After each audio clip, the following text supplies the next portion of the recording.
शरीफ की भारतीय इंतहा पसंदों के सरगना को वार्निंग। पसरूर कैंट में जवानों और अफसरों से खिताब में कहा कि पाकिस्तान अमन चाहता है, आप आज भी दावत देते हैं कि आए बैठें, मसला कश्मीर को अक़वाम मुत्तहिदा की करारदादों के मुताबिक मुज़ाकरात से हल करते हैं। पाक फौज को खराज तहसीन पेश करते हुए कहा, हमारे शाहीनों ने दुश्मन को जो ज़रब लगाई ये मामूली कारनामा नहीं, भारत के खिलाफ कामयाबी रहती दुनिया तक तारीख के सुनहरी बाब का हिस्सा बन गई।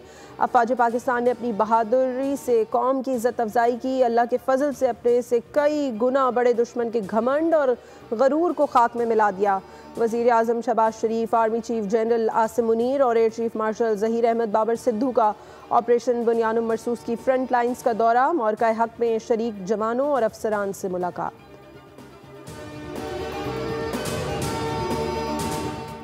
PSL 10 के बकिया मैचेस के लिए डेविड वार्नर समेत कई गैर मुल्की प्लेयर्स की पाकिस्तान आने की तस्दीक। हामी भरने वाले क्रिकेटर्स में Ben McDermott, James Vince, Sikandar Raza, Luke Wood, Tom Kohler, Kaushal Mendis और नजीबुल्लाह ज़ादरान शामिल। लीग का दोबारा आगाज 17 मई से होगा। पॉइंट्स टेबल पर कोयटा ग्लेडिएटर्स 13 पॉइंट्स के साथ सर फहरिस्त, कराची किंग्स का 10 पॉइंट्स के साथ दूसरा और इस्लामाबाद यूनाइटेड का तीसरा नंबर।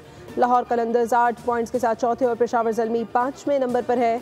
मुल्तान सुल्तान्स पहले ही प्ले ऑफ की दौड़ से बाहर हो चुके हैं।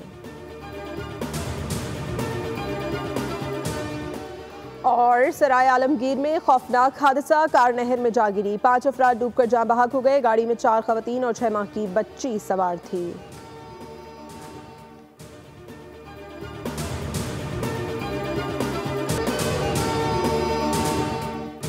भारतीय इश्तियाल अंगेजी में जख्मी होने वाले मजीद 2 बहादुर सपूत शहीद।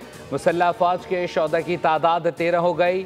ISPR के मुताबिक हवालदार मोहम्मद नवीद और पाक फ़िज़ाई के सीनियर टेक्नीशियन मोहम्मद अयाज अस्पताल में ज़ेर इलाज थे।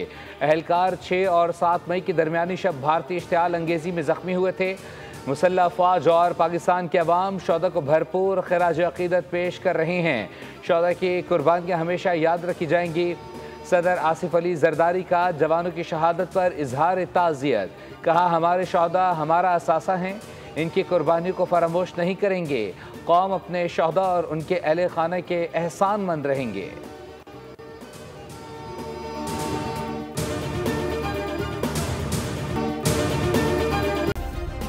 सब्सक्राइब करें और बेल दबाएं ताकि कोई खबर रह न जाए।